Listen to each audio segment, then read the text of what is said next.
Olá, começa agora o programa Questão de Ordem e o tema de hoje é o racismo no esporte. Levantamento sobre a diversidade no futebol brasileiro mostrou que 41% dos jogadores negros que atuam nos principais campeonatos do país já sofreram racismo.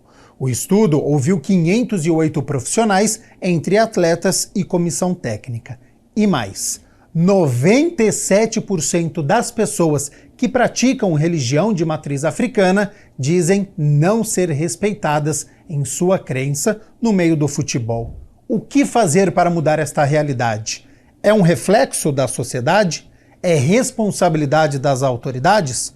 Bom, para debater este assunto, eu recebo aqui no estúdio a vereadora Guida Calisto, ela que é presidente da Comissão de Educação e Esporte aqui da Câmara, o vereador Jair da Farmácia, autor do projeto de lei que institui a política Vini Júnior de combate ao racismo nos estádios e nas arenas esportivas de Campinas. E o Felipe Souza, que é advogado, doutorando e mestre em Direito Desportivo, pós-graduado em Direito Desportivo pela Escola Superior de Advocacia da OAB São Paulo e também professor da Facamp. Lembrando que o debate vai acontecer, farei as interrupções apenas quando o necessário. Doutor Felipe, começo com o senhor. Tantos anos no esporte, no futebol, qual que é a percepção que você tem de quando você começou na área para hoje? Mudou? Melhorou os termos? Respeito com os atletas? Seja bem-vindo ao programa Questão de Ordem. Muito obrigado, é um prazer participar do programa Questão de Ordem, ao lado aqui da vereadora Guida, também do vereador Jair da Farmácia, com você, Gabriel, e todo o público da TV Câmara e da nossa cidade. Eu sou também nascido em Campinas, então é sempre um prazer participar de qualquer coisa que diga respeito à nossa cidade, ainda mais um tema tão relevante. E a sua pergunta é muito oportuna e talvez seja o início de todo o debate que diga respeito ao racismo, que é o tema central da nossa conversa de hoje, porque a gente tem que partir do princípio, partir da premissa de que realmente o mundo mudou. Quando eu comecei eu até diria antes de ser advogado, quando eu comecei a praticar esporte, passando obviamente pelo momento em que eu me torno advogado na área do direito desportivo, a percepção, a sociedade, a forma como, culturalmente como se tratava do assunto, tudo era absolutamente diferente, distinto do que é hoje. Então, talvez um primeiro ponto que eu quero deixar aqui é que bom que hoje a gente pode discutir esse assunto sob outra perspectiva e, aliás, parabenizo a iniciativa de trazer um debate como esse, porque nesses espaços de discussão aqui num programa de televisão, mas também aqui na Casa Legislativa da nossa cidade, trazer esse assunto, discutir esse assunto é fundamental para que a gente possa procurar soluções que não são fáceis, porque nós enfrentamos desafios culturais, jurídicos e de outras naturezas. Então, de fato, com debate e também, não podemos ficar só no debate, mas também com ação a partir desse debate, a gente vai construindo soluções e mudando esse contexto historicamente arraigado na nossa sociedade. E nós vamos abordar bastante sobre essas questões, as ações que estão sendo realizadas, a questão jurídica do direito e as informações também ao longo do nosso programa. Participa do programa Questão de Ordem a vereadora Guida Calisto. O racismo presente em estádios de futebol, ginásios mundo afora, é um reflexo do que acontece na sociedade e a educação tem sido suficiente para poder mitigar o preconceito? Seja bem-vindo ao programa Questão de Ordem, Guida.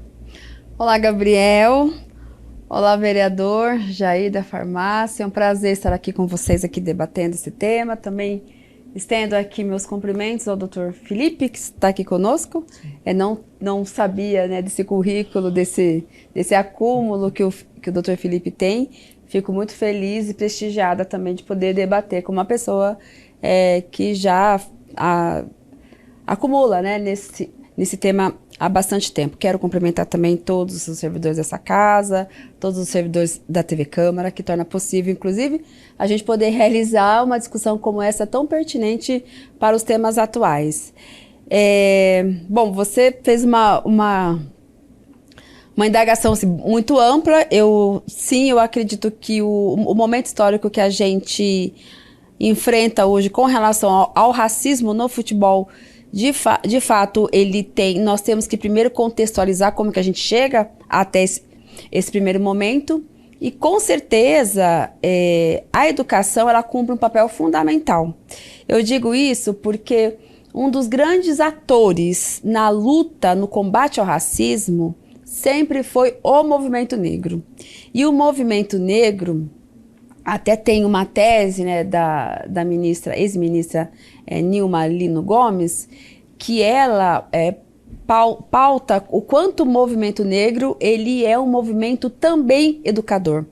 Porque foi a partir da luta do movimento negro que nós conseguimos, inclusive, inserir, né, uma lei federal de obrigatoriedade do ensino da história e da cultura da África, né, e dos povos afro-brasileiros, como ensino obrigatório, como uma disciplina obrigatória nas nossas escolas. Então, com certeza, a educação ela tem um papel fundamental. E eu falo isso também porque eu tenho ido a várias escolas, a gente tem sempre recebido convites, né? Até porque sou educadora, sou da Comissão de Educação e Esportes, né? Estou como presidenta dessa comissão e também debato essa pauta, né, no combate ao racismo e a gente debate muito a educação antirracista. E a primeira coisa que a gente, quando entra nas escolas, que a gente vai debater, principalmente com os alunos, né, os alunos ali do ensino fundamental, falar, ó, eu vou falar de um tema, né, que é um tema muito presente nos dias de hoje. E aí, quando eu toco no nome de um jogador que acabou se tornando símbolo, né, símbolo mundial da luta do combate ao racismo, eu falo, o que o Vini Júnior sofre? Então, assim, desde os mais pequenininhos até... Ele sofre racismo, assim, todo mundo. Então, a escola, né, essa conexão, né? A escola conectada com o cotidiano, com a vida dos nossos alunos, das nossas famílias, né, da nossa população, debatendo esses temas, com certeza, isso é muito importante. E aí eu falo, olha, o racismo, ele nos desumaniza, ele tira a humanidade, né, de nós que somos negros e negras, como no meu caso. Como é que o Vini é chamado? Aí ele já fala, macaco, que é um animal. Assim, eles dão aula para nós, entendeu? Então, de fato, a escola, a educação e todas as instituições, elas têm um papel fundamental em combater essa chaga que ainda nos persegue, né? Persegue a população negra, e não só a população negra, né? Como todas as etnias, enfim, persegue, mas é óbvio que o negro é o mais afetado, né, pelo racismo. Então, com certeza, a educação cumpre um papel fundamental e a gente tem que lutar por ela. E participa do programa Questão de Ordem também o vereador Jair da Farmácia. Falei na minha abertura que o senhor é o autor, né, do projeto de lei que institui a política municipal Vini Júnior de combate ao racismo nos estádios e nas arenas esportivas de Campinas. Para quem está nos acompanhando, como que surgiu esta ideia, qual que é a proposta, o objetivo? Seja bem-vindo ao programa Questão de Ordem. Boa tarde a todos, boa tarde, doutor Felipe, boa tarde, Guida. Então, eu fui criado na comunidade negra, que é o bairro do São Bernardo. Então, na minha concepção, nunca tive esse tipo de preconceito, porque eu fui criado lá no São Bernardo, você sabe.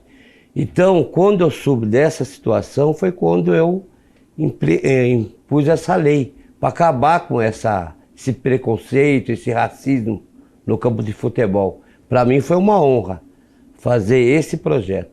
E esse projeto, ele determina campanhas institucionais antes das partidas, nos intervalos até podendo paralisar uma partida, vereador? Com certeza. Inclusive vai ser sancionado pelo prefeito. Por exemplo, se tiver um jogo e houver algum racismo, é interrompida a partida na hora. Então, para pegar a punição, né? Quem fez o racismo.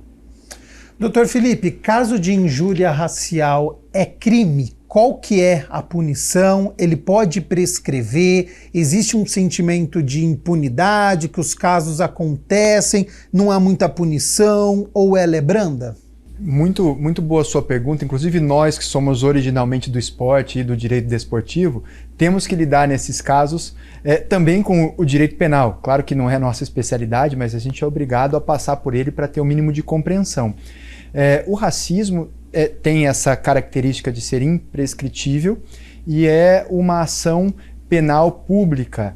O Ministério Público deve promover essa ação, ou, para falar de outra forma, o autor da ação é o Ministério Público, né, o MP, como nós costumamos falar popularmente. Já a injúria racial é algo que depende da representação do ofendido e ela prescreve.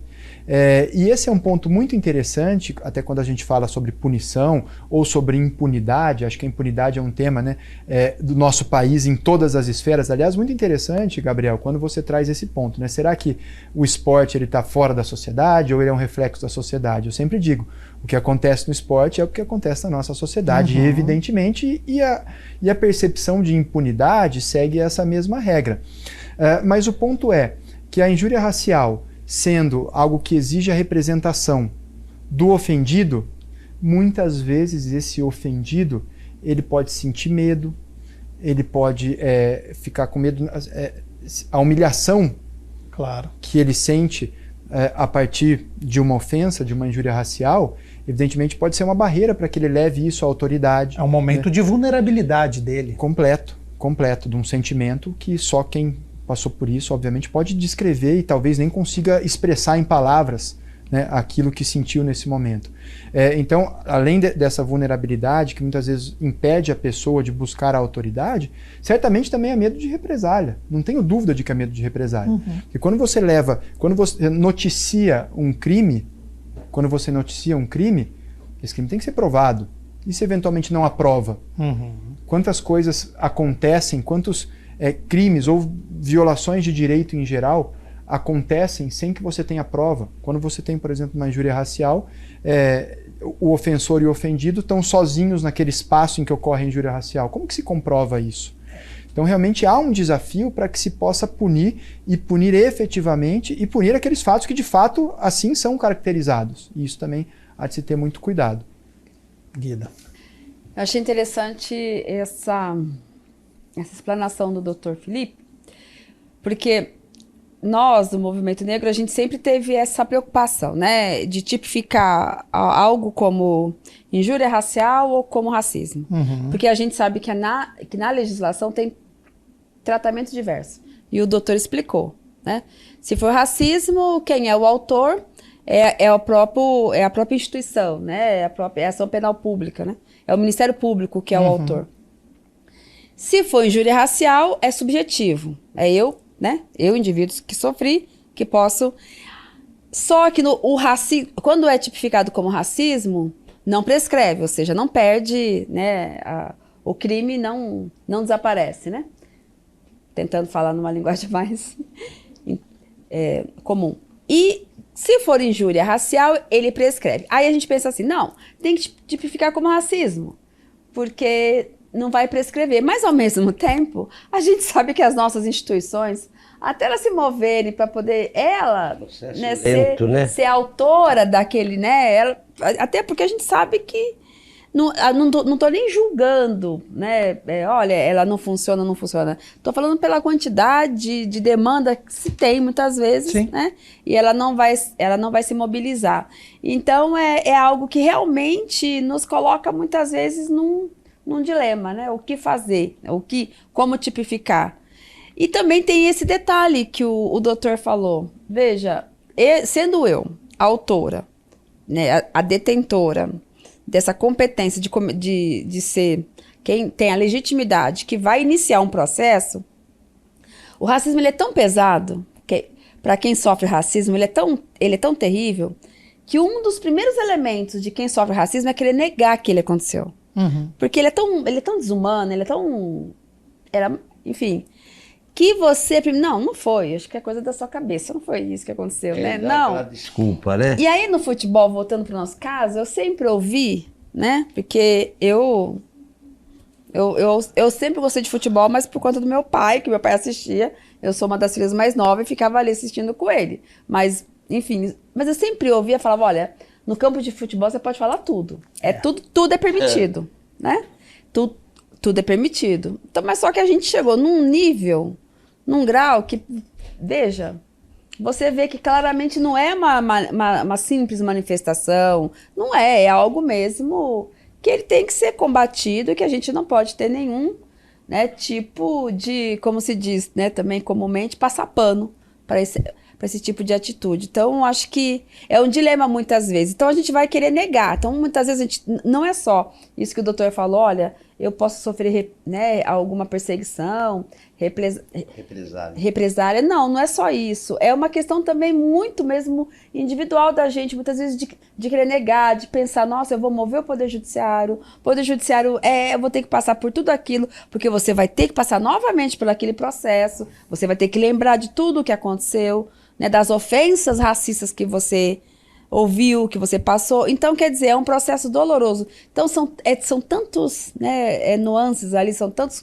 condicionantes colocados, que muitas vezes eu acho, doutor, que é subnotificado, com certeza. Hoje, lógico que a gente está numa situação de muito mais denúncia, mas ele continua sendo subnotificado. Até para corroborar isso que você está dizendo, Guida, o técnico Vanderlei Luxemburgo, sobre essa questão de racismo no futebol, ele já disse que o profissional de futebol deve se habituar a conviver com ofensas que, segundo ele, são falta de educação resultante do calor de um jogo de futebol. Ele já minimizou, por exemplo, as ofensas que o goleiro Aranha do Santos sofreu no duelo contra o Grêmio. Então, existe essa ideia de que o futebol é um mundo à parte, de que ele permite certas atitudes que na sociedade não são toleradas, mas que no calor do momento, ali, xingamentos são comuns. Doutor Felipe, existe isso do futebol ou do esporte em geral ser um ambiente diferente da sociedade? Ali as leis, as regras podem ser próprias ou se admitir certas atitudes e palavras?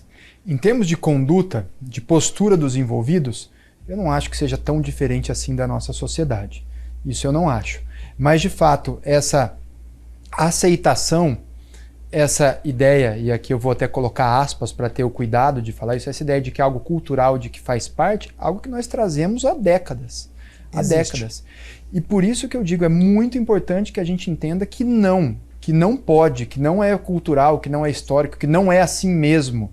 Nós temos que debater para mudar as coisas. E aí eu digo, eu vou até dar um exemplo, evidentemente, não vou tentar ser genérico aqui, mas mesmo quando um atleta ele ofende o árbitro, ou ele vai com o dedo em riste em relação ao árbitro, alguém diz assim, não, mas xingar o árbitro ali no campo faz parte do futebol. Não faz parte. Não faz parte xingar o árbitro, não faz parte xingar o torcedor adversário, ou não pode fazer parte xingar o torcedor adversário, e não pode fazer parte praticar uma injúria racial ou um ato de racismo. Isso não pode.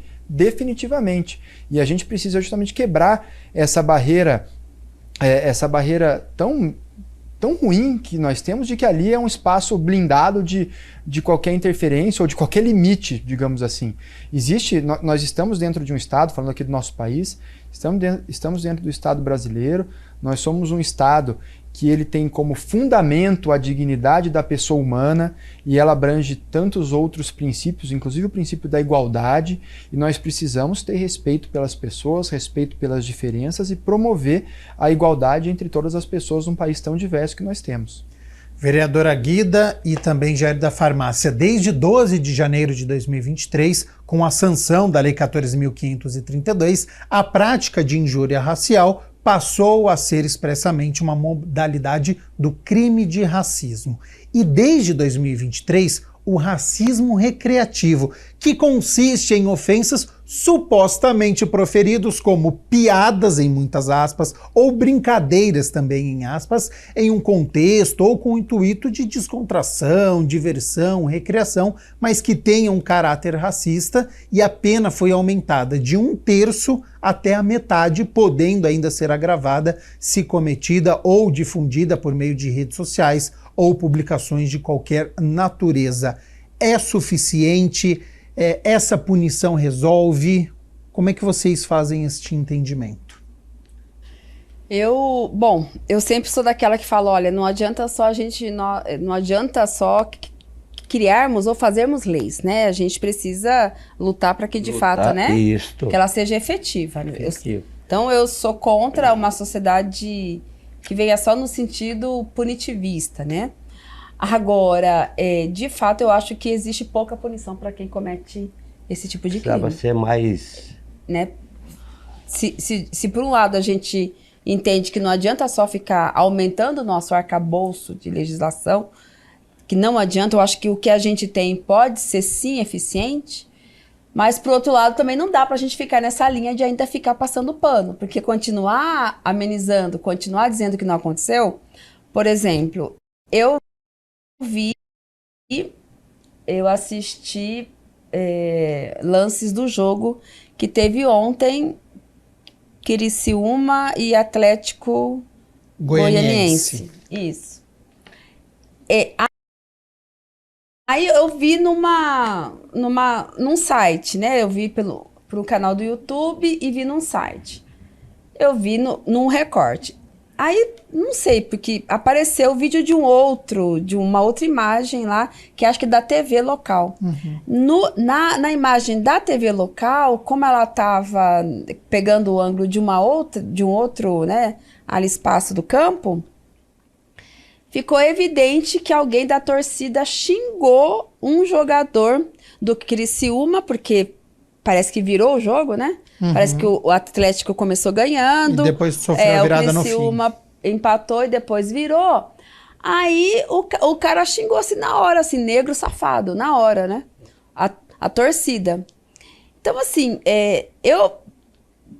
pela imagem, acho que eu acho que foi do site do Brasileirão, enfim, eu vi que não aparece, mas no site da TV local aparece. Eu não vi nenhum local dizendo...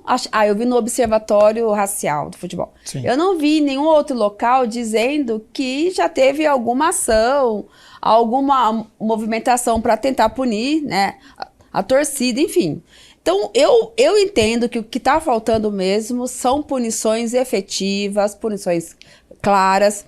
Eu acho que a campanha, como a própria lei do vereador Jair da Farmácia, ela é muito importante, mas se não tiver consequência, como o próprio doutor Felipe iniciou aqui falando, ele falou o seguinte, olha, não adianta nós ficarmos só nos debates, só nas discussões, a gente tem que ter medidas, né, executórias, executar, né, o que a gente vem debatendo, o que a gente vem apontando. Porque se continuar nessa linha, a gente vai continuar...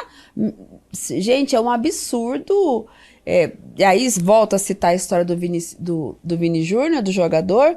É um absurdo. Eu não sei como esse cara conseguiu ficar em pé. Diante de uma torcida, de um campo daquele, com o destaque mundial do futebol, né, os jogos, né, europeus, que o mundo inteiro assiste, né? E o cara sofrendo aquele xingamento, aquela humilhação mundialmente, o mundo inteiro vendo isso. Eu não sei, sinceramente, né, como ele conseguiu. Então, se não houver punição mesmo, da torcida e do clube, acho que o clube tem que ser punido, o clube, porque só assim que a torcida vai sentir, não é, vereador? E outra, a partir que tem uma punição mais... De fato, né? De fato... E eu acho que a pessoa se toca mais. Porque não é possível. Porque eu faço, não dá nada, então ele... E o duro são as lideranças do futebol nessa linha, né? Como você disse, foi o Vanderlei Luxemburgo que falou, já né? deu esse tipo de declaração minimizando. Minimizando, ou seja, se a gente também não contar... Porque, veja, eu sou uma mulher negra, eu faço a discussão do combate ao racismo, mas eu sei que essa discussão não pode ficar somente no gueto do povo negro. Tanto é que a gente tem um advogado que é especialista na área, que está aqui, que tem uma posição muito positiva, né? Então, quer dizer, a luta tem que ser de todo mundo. Então, não adianta as lideranças do futebol falar que, esquece isso, não é bem assim, não foi bem assim, perdoa, deixa pra lá. Não dá pra deixar pra lá. Então, vai continuando, vai acontecendo sempre. Se não tiver uma punição mais... Efetiva. Na sua visão, vereador Jair, é preciso equilibrar da mesma maneira de campanhas educativas, como fala o seu projeto, com vídeos, às vezes com um áudio em um estádio. Hoje em dia tem muitos telões, passar vídeos sobre este assunto, mas precisa ter a punição também. Como é que você vê este equilíbrio? Da parte de educação, mas da parte punitiva, tem que ter a caso punição, aconteça. Senão vai continuar a mesma coisa. E eu penso assim, né? O que você acha, Guida? Sim, eu também acho que tem que ter. Tem que ter punição, sim, com certeza. Não dá pra gente evitar. Isso. Assim, as campanhas, o crime mesmo de racismo, né? Na Constituição de 88 que ele ganhou o status, né, de crime. Até então, era isso, era normal. Então, a turma fala assim, agora não pode falar. Não, agora não pode falar. Não pode mesmo. Porque a gente aceitou isso há muito tempo. Né? Muito tempo isso afetou a nossa autoestima, estigmatizou o povo negro. Agora não pode mesmo. Né? E que bom, como o doutor falou, né? Que bom que mudou. Né? Que bom que não pode mesmo. A gente precisa ter essa convivência respeitosa entre nós, respeitando as culturas de onde que se vem, enfim, a gente precisa. Agora, o que não dá é pra gente fingir que não tem. E aí, muitas vezes, quando o próprio Gabriel fala, né, essa questão da formação, da história, né, das campanhas, da própria capacitação. Por exemplo, Campinas, a gente sabe que ela é muito marcada por um racismo fortíssimo. E tanto é que os dois times da nossa cidade carregam essas marcas, né? Os seus símbolos, né? Inclusive, eu tive no Guarani e na Ponte Preta para mobilizar isso daí. Houve uma conversa com as duas diretorias? Houve. Inclusive, eu estava querendo até no derby para que unisse os dois e para mostrar. Aí é outra conversa, hein? Que é voltar a ter o derby, as duas torcidas juntas, né? Eu fui lá e... Mas é importante. É importante para ver, para acabar com isso daí. Porque quando eu falei dos dois times, né? Por exemplo, a Ponte Preta, a gente sabe que o símbolo que a Ponte Preta carrega, né? A macaca, né? Ela vem de um estigma também que foi colocado pela torcida do Guarani. Só que também o símbolo que o Guarani carrega, que é o bugre, também naquele momento, né, naquele período, era uma forma pejorativa de tratar o índio, né? Que hoje a gente nem fala mais índio. A gente usa o termo indígena, que é o termo mais adequado, porque ele não é um termo, né, que não traz todo o conceito das suas culturas, né, da sua comunidade. Então também tem isso. Só que, não, beleza, não tem mais como resolver isso, porque isso é histórico, é cultural, vem lá de trás. Mas eu acho que é importante esse movimento que o vereador faz, né? De conversar com os dois times, ter o envolvimento das diretorias, as gestões dos clubes não podem olhar para isso e achar que é uma coisa menor, que não é. E eu parabenizo todos os envolvidos, inclusive os profissionais. Se não tomar providência, a coisa vai crescendo. Sem dúvida. Chegar um ponto que... Doutor Felipe, já que a gente está falando de punição, caso um ato ele aconteça em um estádio de futebol, o clube ele pode ser punido, esse torcedor ele vai ser punido e mais, o time também pode?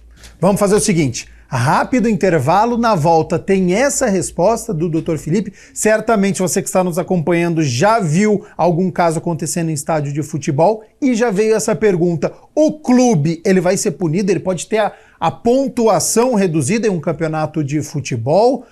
A torcida em geral pode ter portão fechado, por exemplo, por causa de um torcedor? Tem como provar que esse torcedor é do próprio clube? Já todas as informações do campo jurídico, se tem como comprovar isso e muito mais informação para você que está nos acompanhando. O intervalo é rapidinho.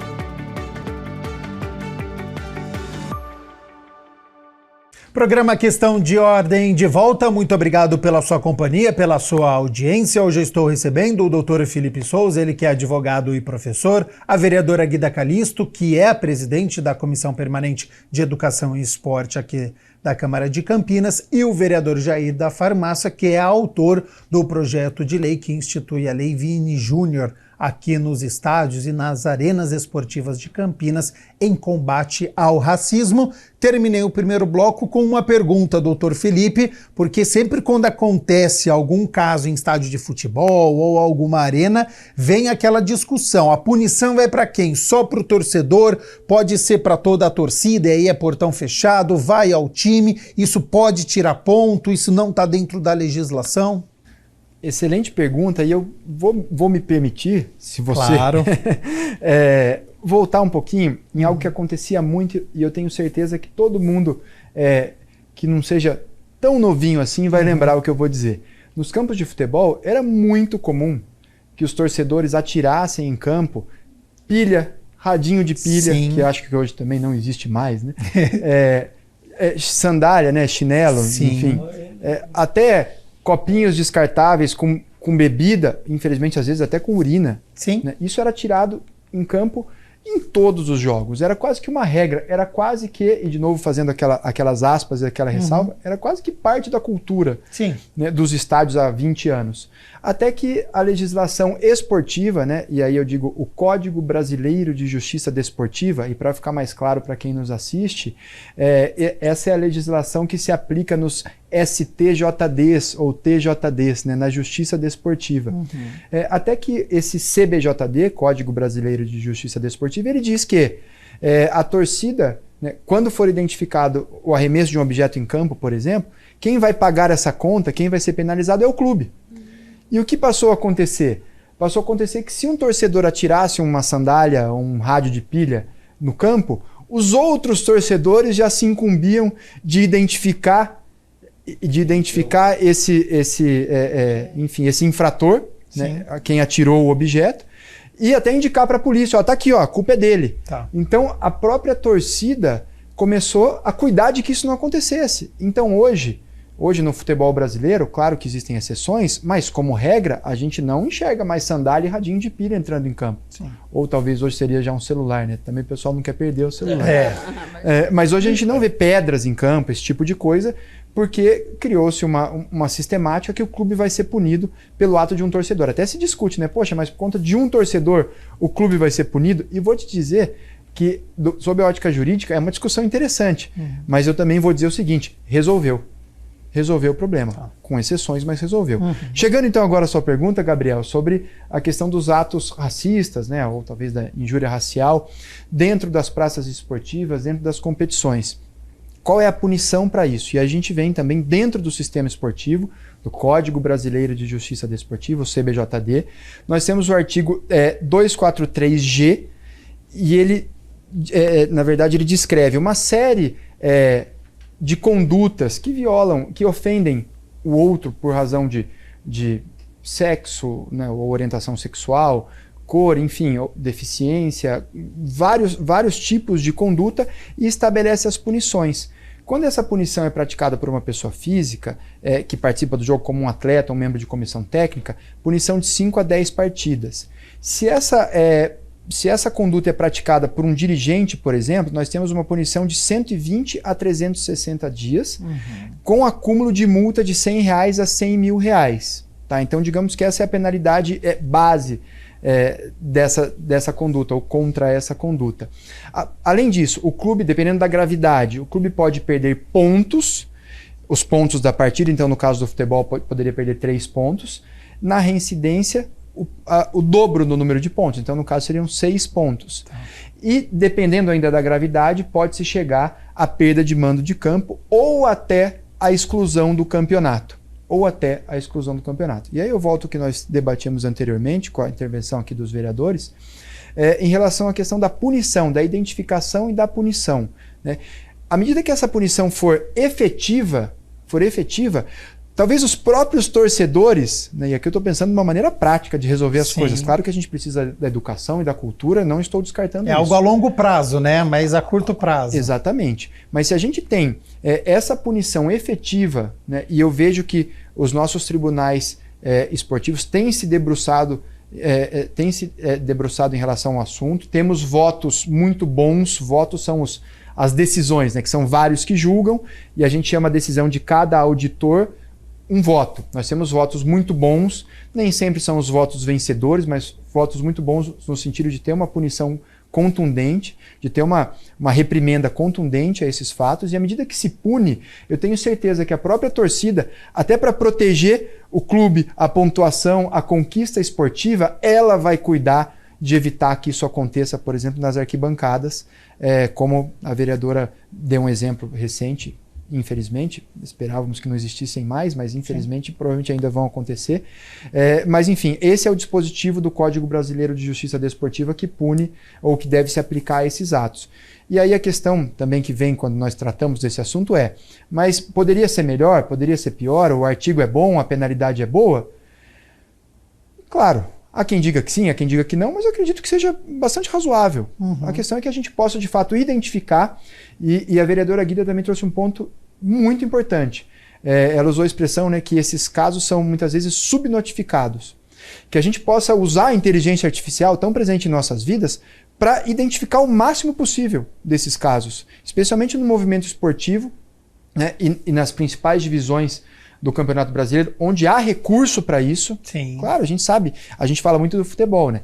Existem aí inúmeras modalidades, inúmeras realidades financeiras, mas as principais competições que têm recurso para isso, elas precisam investir nessa identificação e para oferecer para que os tribunais esportivos tenham material e tenham elementos de prova, que no fim das contas é um processo jurídico, para punir com contundência. E assim a gente consegue construir, a partir da punição, também um desestímulo à prática, ao mesmo tempo em que a gente constrói medidas educativas. Antes de eu ouvir a Guida e o vereador Jair da Farmácia, só para repercutir, porque no primeiro bloco a Guida citou isso também, né, da questão de leis mais rígidas. Como é que você entende essa questão, doutor Felipe? Falta o cumprimento, falta o entendimento de mais pessoas que muitas vezes estão em volta, ou de autoridades de tomar a decisão ali, caso isso aconteça? A legislação sempre pode melhorar, mas eu, nesses últimos quase 20 anos de advocacia, claro que é importante a gente discutir melhoria da legislação, mas também é importante a gente entender o que a gente tem nas mãos hoje e trabalhar com concretude do que a gente tem, não ficar esperando, olha, se um dia melhorar isso, melhorar aquilo. Tá, vamos trabalhar com o que a gente tem hoje. Eu não acho que seja longe de ser ruim. Longe de ser ruim. Veja, a penalidade prevista aqui no 243G do CBJD, né, da Justiça Desportiva, ela permite até a exclusão de um campeonato por um ato racista, discriminatório. Então veja, como dizer que isso não é contundente? Você pode tirar um time do campeonato. Então, para dar um exemplo ainda mais concreto, imagina que na terceira rodada de um campeonato brasileiro que tem 38 rodadas, um clube é excluído. Imagina essa torcida que vai ficar 35 jogos sem acompanhar o seu time. Imagine aquele patrocinador que assinou um contrato com esse clube e que não vai ter mais a exposição, que, aliás, esse também é um ponto muito importante. A gente olha muitas vezes para aquele que pratica a ofensa, para aquele que está dentro do campo, mas também é muito importante que as empresas que apoiam o esporte e que são essenciais para o funcionamento do esporte, que elas exijam dos clubes e das organizações esportivas que tenham regras para reprimir atos racistas. Especialmente num contexto de cultura ESG, de compliance, é importante que as empresas exijam isso e que associem as suas marcas a clubes responsáveis. Então vejam como esse é um problema de todos, da nossa sociedade, e que todos podem e devem agir para isso. Temos que tomar o cuidado também, às vezes a gente fala que o problema é de todo mundo e ninguém toma para si. Né? Mas a gente tem que entender que é de todos e que todos têm a condição e devem agir para evitar, enfim, e para que a gente chegue... A gente sempre busca o ideal, né? De que isso não aconteça mais ou que aconteça o menos possível. Vereadora Guida e Jair da Farmácia, como que vocês enxergam esta questão da punição e da justiça também? A gente pode pegar o exemplo do futebol, mas de outras modalidades também, do vôlei, do tênis. Acontece um caso, aí pode ser a punição de fechar esse estádio e ninguém mais vai acompanhar. E o outro torcedor fala, mas espera aí, eu tenho o direito de ir, eu não fiz absolutamente nada, por que eu não vou assistir o meu time de futebol se foi uma outra pessoa que fez isso? Por que o meu time vai perder ponto por causa de uma pessoa? Como é que que vocês enxergam essa questão de fazer justiça, mas de punir, de não deixar essa impunidade levar para frente? É até um certo conflito, é algo que precisa ser discutido nas mais diversas modalidades e até levando para outros lugares, é que o nosso tema hoje é o esporte. Mas essa questão da punição e desfazer justiça. Eu acredito que quando a gente faz uma discussão mais geral, mais global, mais coletiva, responsabilizando, né, coletivamente, eu acho que ela tem mais eficácia. Tá. Porque,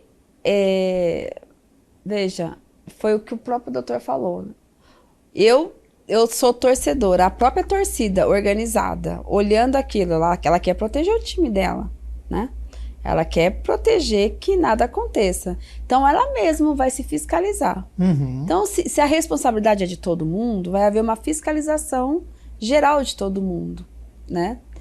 Então, eu acredito que somente quando um clube tiver uma punição nesse sentido, que seja impactante, que a gente vai ter, de fato, resultados mais eficazes com relação a essa temática, porque aí vai ser todo mundo tomando conta de todo mundo. Então, primeiro que ousar já é tirado dali na hora. Uhum. A pessoa já vai ser marcada. Olha, quem é racista não vai estar aqui. Uma empresa não vai querer ver a marca dela, o nome dela, vinculado a um clube racista. Sim. A um clube que tem uma torcida racista e que o clube passa pano, entendeu? Uhum. Então, ela vai... Não quero o meu nome vinculado a isso. Então, com certeza, eu acho que quando a gente estiver numa situação, numa conjuntura, e que as punições serão mais efetivas, mais claras, e que sejam responsabilizando, porque é isso, a gente entende o direito da pessoa, eu tenho direito, eu não fiz nada, você não fez nada, mas essa é uma responsabilidade coletiva, inclusive, por exemplo, o crime de racismo, ele está tipificado na nossa Carta Magna, né? Ele está tipificado na nossa lei maior, na Constituição do nosso país. Então, é de responsabilidade de todos. Eu acho difícil, doutor. Eu ainda queria ver um dia que a gente vai conseguir, né? Quem sabe? Não meu time, porque meu time não é racista. Mas ver um time sendo punido, sabe, de forma exemplar. Mas eu não sou... embora, né, tem muita gente que fala, você é muito crítica, mas eu sou crítica, mas eu não sou, porque tem gente que fala, vocês são pessimistas, né? Não sou pessimista, mas eu quero ver. Aí eu quero ver ainda. O Felipe falou, eu promovi o Taça das Favelas lá. Você vê uma confusão que deu com o bairro do São Bernardo, eles estão suspensos. Então. Não participaram esse ano. Ficaram chateados, né, vereador? Ficaram. Teve uma confusão lá em São Paulo e estão fora. Né? É como o doutor falou. E como é que você enxerga essa situação, vereador? Você é a favor de tentar identificar este indivíduo e para por ali? Ou às vezes em caso de reincidente há uma punição coletiva e até em torno do clube para haver essa pressão para que esses casos não aconteçam mais? Tem que ser mais, como é que fala... investigar melhor, né? Uhum. De uma forma mais rígida. Mais rígida para ver se que pega os que fizeram a confusão. Isso, Gabriel, por que eu tenho destacado isso? Eu também concordo com a fala do Dr. Felipe, quando ele fala de criar mais leis rígidas. Lógico que a lei pode melhorar, também concordo. Mas eu acho que o que a gente tem, não dá pra gente o direito de falar que não dá para fazer nada. Eu acho que o que a gente tem são instrumentos importantes que nos dá condições, sim, né, de fazer uma boa interpretação. Isso. O próprio doutor falou que tem, né, relatórios de votos que são extremamente importantes, fundamentados, que dá toda a condição de se punir exemplarmente. E eu estava olhando os casos, só tem aumentado. Só tem aumentado. Me parece que eu estava até estudando a questão. Me parece que somente em 2020 que teve uma diminuição de registro, né, desses casos, né?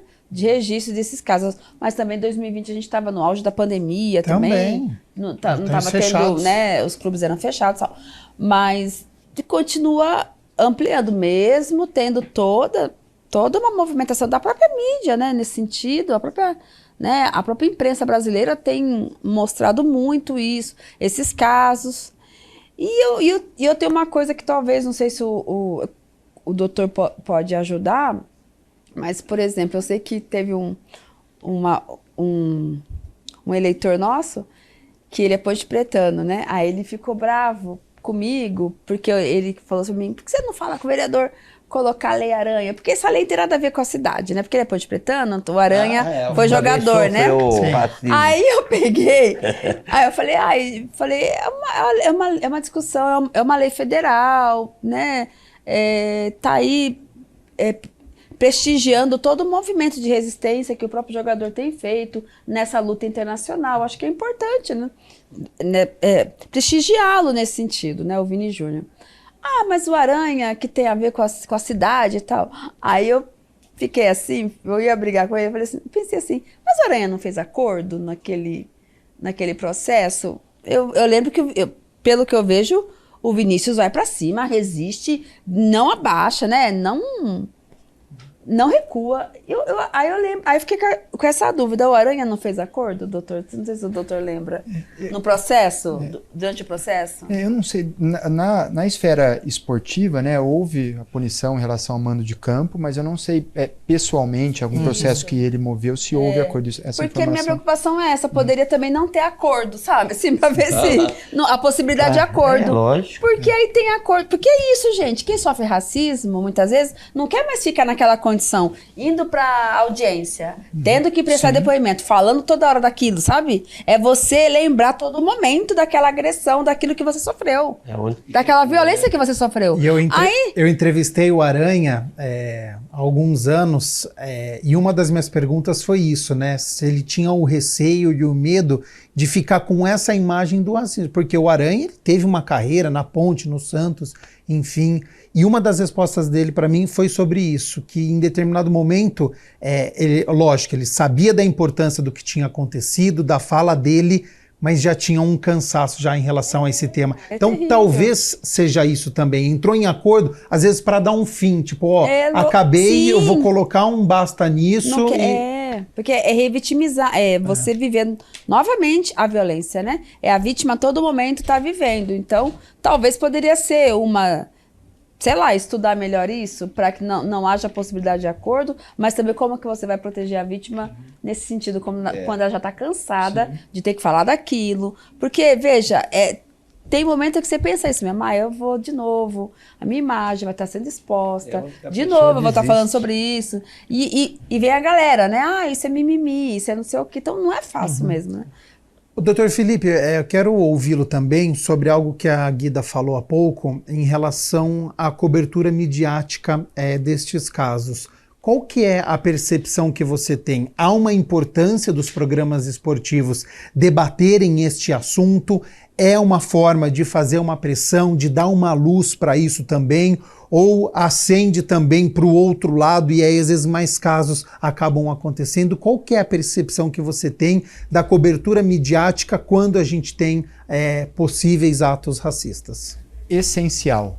Eu acho que é essencial que a mídia se manifeste sobre isso, que ela coloque o tema em debate, que ela traga pessoas envolvidas, né, de diferentes esferas e especialidades, né? Vou dar o exemplo do direito, mas também de outras ciências, né, pessoas que fazem parte do nosso processo legislativo, que a gente possa discutir isso. Eu acho que é fundamental, até arrisco dizer, vereadora Guida, que esse aumento de número, do número de casos, talvez, eu não tenho esse dado especificamente, talvez o Observatório do Racismo tenha alguma informação nesse sentido, mas talvez isso tenha a ver com o fato do tema ter sido trazido à tona.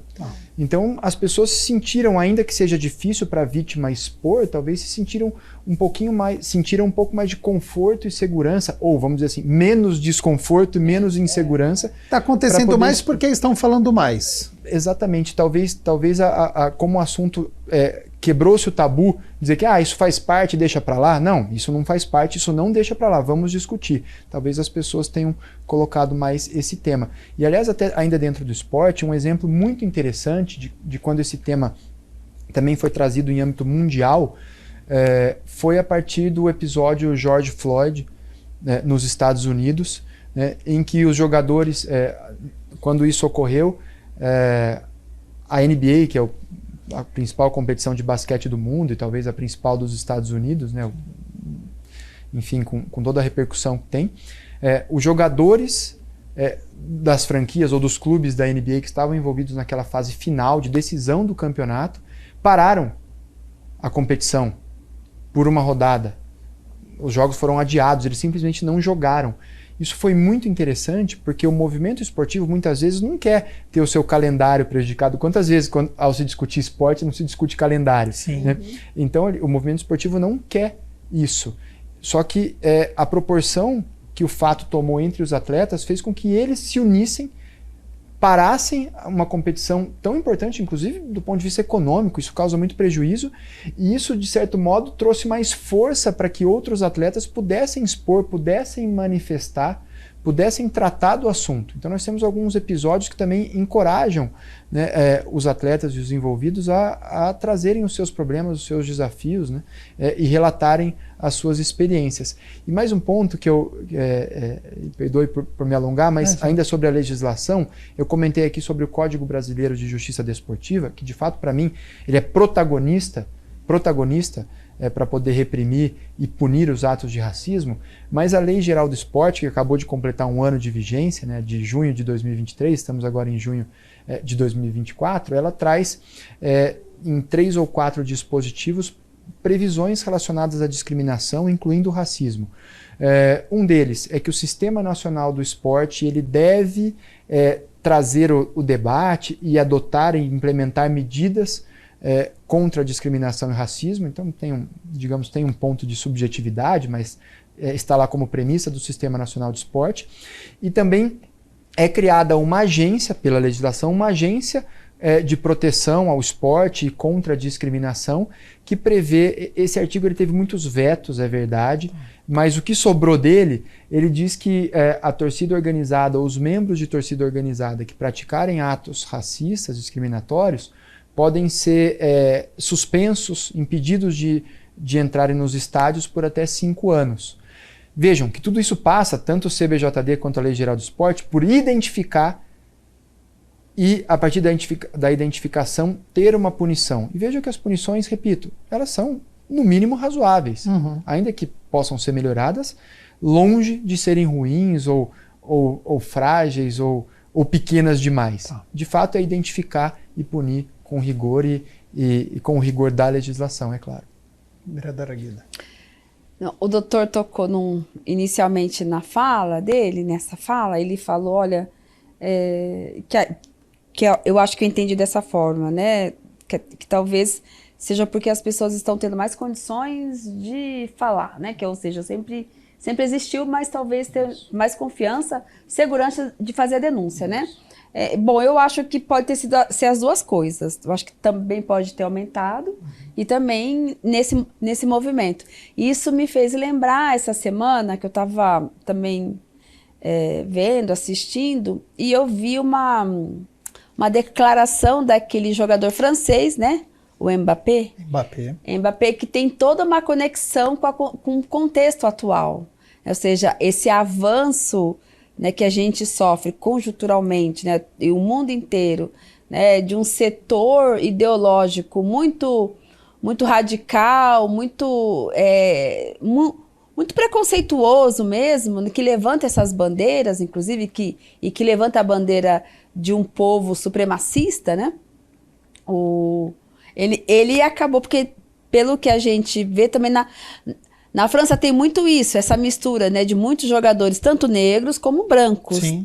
E no Brasil, acho que até a Sueli Carneiro, numa entrevista que ela deu, ela estava falando que o Brasil estava sofrendo um processo de embranquecimento do futebol, né? Tem menos jovens negros, porque os negros já vêm dessa cultura cotidiana, né, de jogar futebol nos seus campinhos, nos seus bairros, né? Mas a gente está tendo cada vez mais um processo elitizado que está excluindo essa população negra, né, do futebol, e está se profissionalizando muito mais, quem tem condição, né, de poder bancar um esporte como esse, e acaba alijando desse processo a nossa juventude negra, que tinha também como um espaço, né, de evolução econômica, né, de evolução profissional, né? De carreira profissional. E agora está cada vez mais nesse processo de embranquecimento. E aí eu vi, né, o quanto essa questão da conjuntura, que esse jogador francês não titubeou de se posicionar. Sim. Né? Porque também é esse processo também, que na França também existe muito esses registros também, né, do racismo, e o quanto um setor da sociedade da extrema-direita tem avançado a sua presença, e isso também, o futebol acaba refletindo. Sim. Né? O mesmo, como também o doutor Felipe falou inicialmente, não dá para a gente dizer que o futebol está descolado dessa sociedade, dessa conjuntura, desse contexto histórico, né? Desse período histórico. Não dá para dizer que está fora. Então eu me lembrei na hora que o doutor estava falando, e acho importante que foi um jogador francês, negro, sofrendo essa pressão e esse aumento de um setor que é racista, ele já se posicionou. Olha, franceses, né? Pensem bem como é que vocês vão se posicionar nas próximas eleições. Isso foi muito importante. Essa entrevista do Mbappé foi uma entrevista coletiva na véspera de uma partida na Eurocopa que está acontecendo e que você consegue acompanhar aí pelo YouTube. Vereador Jair da Farmácia, como é que você acompanha essa questão das pessoas se posicionarem, quem está em volta? Então, um jogador aconteceu ali, sofreu um ato racista. Qual que é a responsabilidade dos outros atletas que estão em volta? O seu projeto ele fala de paralisar uma partida, de dar um apoio para este atleta. Você vê essa responsabilidade coletiva de todos? Como é que você enxerga essa questão? Eu enxergo que tem que paralisar. Uhum. E para que os outros amigos dão suporte para ele. Suporte para ele nesse momento de vulnerabilidade difícil da pessoa. Isso. E aí a interrupção ela seria o melhor cenário, porque você interrompe aquele ato ali e chama atenção para uma possível punição. Isso mesmo. Doutor Felipe, a gente está citando muito essa questão do futebol, de quando isso acontece nas arenas, nos estádios. Mas existe uma preocupação em relação às redes sociais e perfis fakes, de quando esses casos acontecem? Tem como punir também um clube ou este torcedor quando ele está na telinha? Esse é um tema também muito complicado, talvez ainda mais complicado do que o tema que o origina, né, que a gente discute aqui, o racismo, que é justamente você conseguir controlar de alguma forma ou monitorar essas ofensas ou a possibilidade de ofensas no ambiente das redes sociais. Isso é realmente muito complicado. Em algumas competições como os próprios Jogos Olímpicos, que nós estamos aí às vésperas de Paris 2024, né, nós temos regras na própria Carta Olímpica que impedem e que, portanto, punem as condutas discriminatórias, manifestações, inclusive, de caráter político. Enfim, nós temos a famosa regra 50 do Comitê Olímpico Internacional, que, inclusive, gera muito debate. Então, em alguns ambientes de competição, de fato, você consegue chegar a monitorar as redes sociais. Quando a gente fala dos clubes, por exemplo, alguns clubes possuem contrato de imagem com os seus atletas. E muitos desses contratos, eles passam por alguma forma de controle, de fiscalização ou de acesso às redes sociais. E aí, obviamente, que o clube passa a ter algum controle sobre as redes sociais e pode punir alguma violação, algum ato discriminatório. Mas isso varia, de novo, caso a caso, e considerando o caso concreto, envolve também. Claro que uma coisa é liberdade de expressão, outra coisa é crime. Existe uma distinção, evidentemente. Mas quando a gente discute as redes sociais, o controle das redes sociais, a gente também traz esse outro debate que é bastante difícil, né? E ainda a gente está longe de um consenso em relação à liberdade das pessoas, de novo, que não se confunde com crime, né? Mas o quanto elas podem ser punidas por uma manifestação, quanto elas podem ser punidas pelo movimento esportivo por uma manifestação nas redes sociais. O Estado pode, eventualmente, punir dentro das regras públicas. Mas, como eu trouxe aqui o exemplo das regras privadas do esporte, como o próprio CBJD, e falando agora da regra 50 do Comitê Olímpico Internacional, existe um debate muito polêmico, que ainda tem muito a caminhar para saber o alcance dessa punição nesse movimento privado que ocorre nos países, né, de modo doméstico, mas também em âmbito internacional.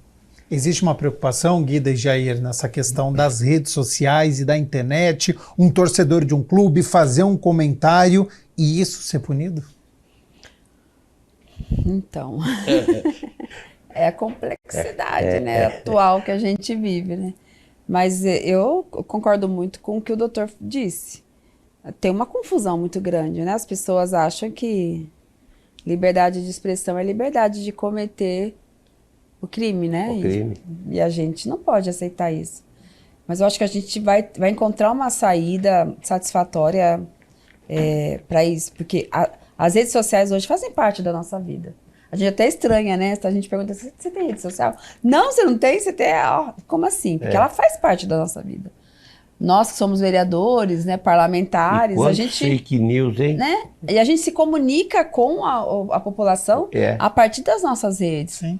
Então a gente tem que ter muita responsabilidade nisso, é muita responsabilidade mesmo.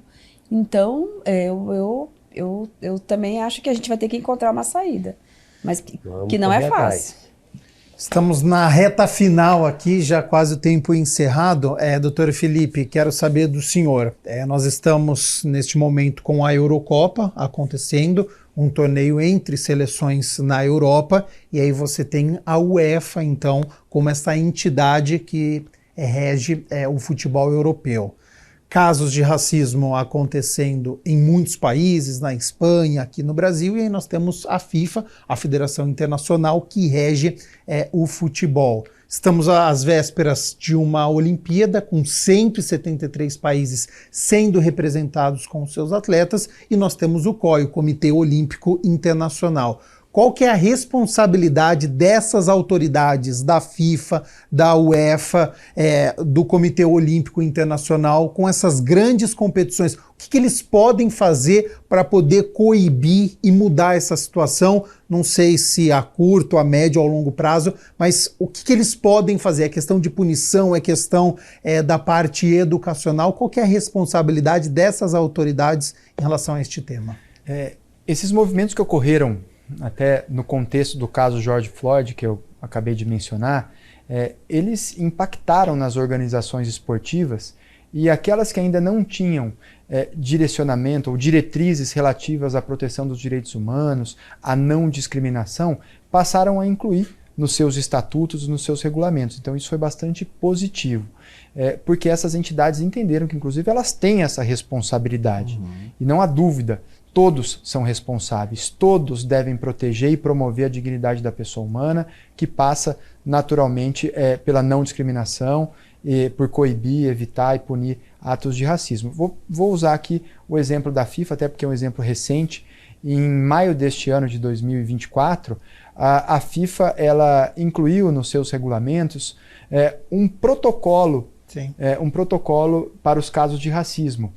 Houve até a criação de um sinal, né, de um gesto que, me permite, algo mais ou menos assim. Sim, né?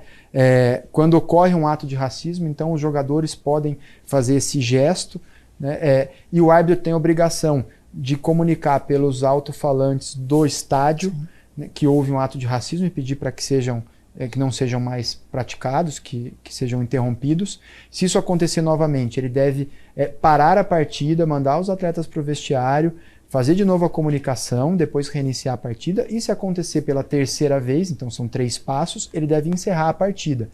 E a FIFA determinou que todas as 211 associações nacionais, que são os membros da FIFA, que compõem a FIFA, né, como aqui no Brasil, por exemplo, a CBF, elas devem implementar essas regras e devem cuidar, e outras regras, e tem obviamente toda a liberdade de incluir outras regras de combate ao racismo. Na minha opinião, foi uma conduta acertada da FIFA, né? Lembrando que a FIFA, né, e obviamente que ela, de forma alguma, vou isentar a responsabilidade, mas só demonstrar a dificuldade que é quando a gente fala de esporte, que é um movimento privado e internacional. Nem todos os países, os 211 ou as 211 associações que são membros da FIFA, possuem como premissa a dignidade da pessoa humana. Nem todos são signatários da Declaração Universal de Direitos Humanos de dezembro de 1948. nem todas têm esse consenso ético da dignidade como premissa, haja vista a última Copa do Mundo no Catar, tudo o que aconteceu. Sim. E até o próprio desafio que a FIFA tem de lidar com essas diferenças. Claro que ela tem, obviamente, talvez tenha a chance de simplesmente não aceitar ou não submeter a isso, mas enfim, talvez isso fique para um outro programa. Agora a gente tem para 2034 a Arábia Saudita como candidato único a sediar a Copa do Mundo, também um país que, salvo engano, é o quinto país no ranking dos países não democráticos e violadores de direitos humanos.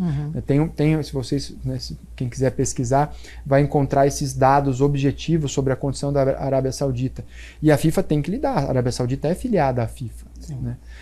E como ela vai lidar com isso? Então, devemos reconhecer, pelo menos na minha opinião, que a tarefa da FIFA não é fácil, mas parece-me que dentro do que é possível ela tem tratado do assunto, e agora essas medidas trazidas em maio me parece também que são relevantes, porque elas trazem justamente esse ponto de você poder suspender uma partida por um ato racista.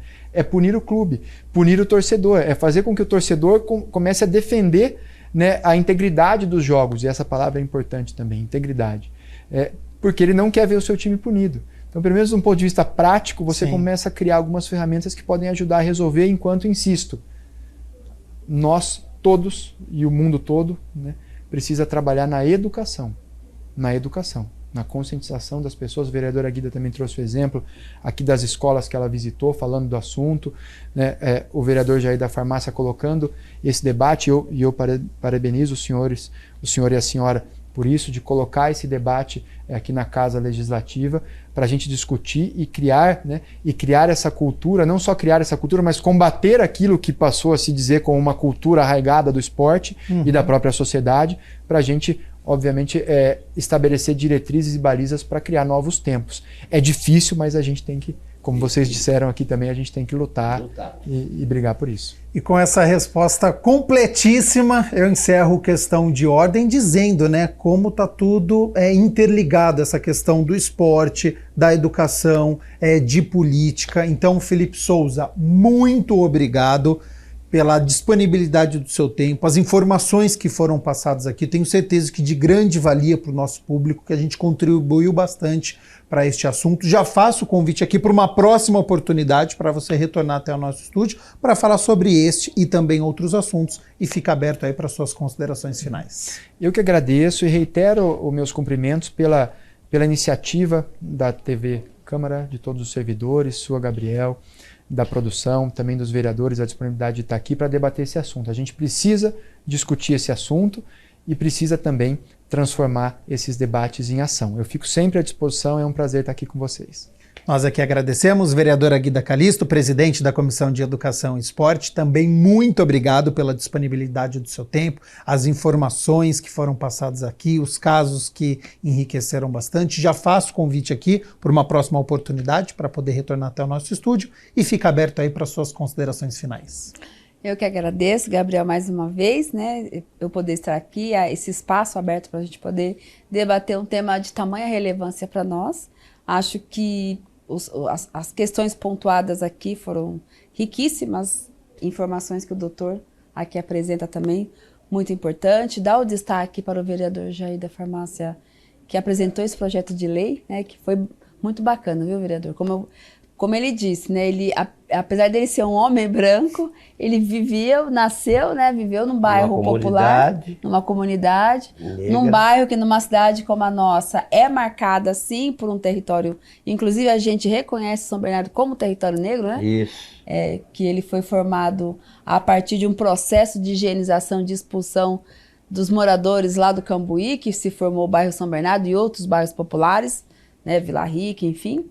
Então, a gente fica feliz, porque, como eu disse, essa luta não vai ser feita só por nós negros, pelo contrário, todo mundo tem que estar engajado aí nesse tema. E também, se me permite, a gente dá destaque para essa questão do racismo, importantíssimo, né, que é uma pauta que me mobiliza bastante, mas também a gente precisa falar de outros tipos de preconceito, né?